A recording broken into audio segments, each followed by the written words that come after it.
Up early this morning. We didn't get a chance to go to Haleakala last night because I guess you had to make reservations now and we didn't. So we didn't get to see the sunrise this morning from 10,000 feet. And so today, woke up early, make it up. I'm gonna go attend yoga class, so I'll see you out there.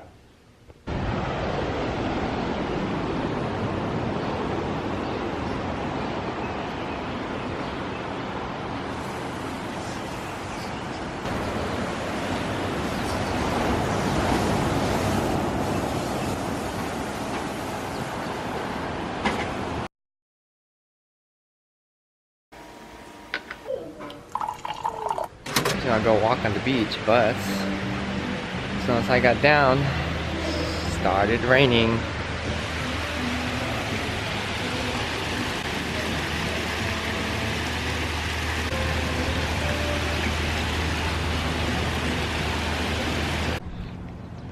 We are visiting relatives today. That's the main point. We're gonna eat some lunch, spend time with them. Then we're gonna go back, pack up, and head back home.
Yep, that's it.